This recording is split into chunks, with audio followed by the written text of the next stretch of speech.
তুমি কি কখনো এমনটা অনুভব করেছো তুমি সব কিছুই জানো আর সব কিছুই পারো, তবুও নিজেকে অন্যদের থেকে ছোট মনে হয়? কোনো সভায় কথা বলতে গেলে ভয় লাগে, সুযোগ এলেও মনে হয় আমি পারবো তো? তোমার হয়তো মনে হতে পারে এই অনুভূতিটা অলসতা অথবা তোমার একটি দুর্বলতা। শুনলে হয়তো অবাক হবে, এই অনুভূতিটা অলসতাও নয় আর তোমার দুর্বলতাও নয়। এটা আসলে একটি মনস্তাত্ত্বিক সমস্যা। আজ আমরা জানব সেই আসল সমস্যাটা যার জন্য তুমি নিজেকে অন্যের থেকে ছোট ভাবো। মানুষ নিজেকে ছোট ভাবতে শুরু করে সাধারণত তিনটি কারণে। প্রথম কারণ, ছোটবেলায় তোমাকে হয়তো বারবার শুনতে হয়েছে তুমি পারবে না, তোমার দ্বারায় কিছুই হবে না। বারংবার তুমি এই কথাগুলি শুনেছ, ফলে তোমার মস্তিষ্ক সেটাকেই সত্য বলে ধরে নিয়েছে।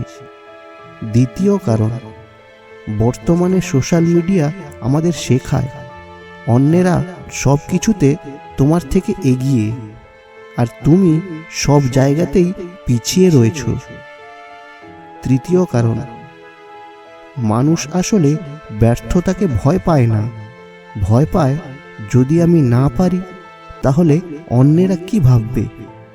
ফলে তুমি না চাইলেও সবসময় পিছিয়ে থাকো আর ধীরে ধীরে তোমার আত্মবিশ্বাসটা দুর্বল হতে থাকে। মন আসলে একটা অনুভূতির জিনিস, যেটা তুমি বারবার ভাবো মন সেটাকেই সত্য বানিয়ে দেয়। তুমি যদি প্রতিদিন ভাবো আমি কম জানি, আমি পারবো না, তাহলে তোমার মনই তার প্রমাণ খুঁজতে শুরু করবে কেন তুমি পারবে না।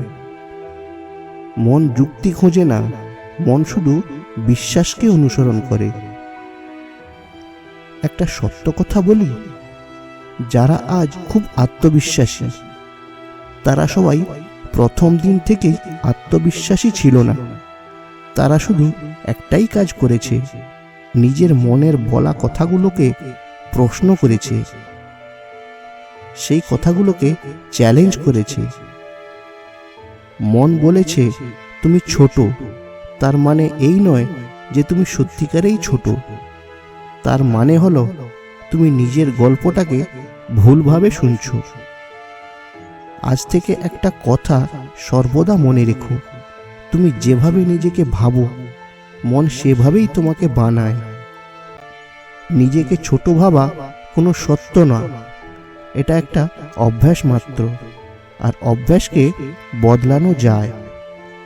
এক্ষুনি না পারলেও আজ থেকে ভাবা শুরু করো, চেষ্টা করলে আমিও নিশ্চয়ই পারবো। এই ভিডিওটা যদি তোমার মনে এই প্রশ্নটা সত্যিই জাগিয়ে তুলতে পেরেছে, তাহলেই এই ভিডিওর কাজ শেষ। পরের ভিডিওতে বলবো এই অভ্যাসটা ভাঙবে কিভাবে।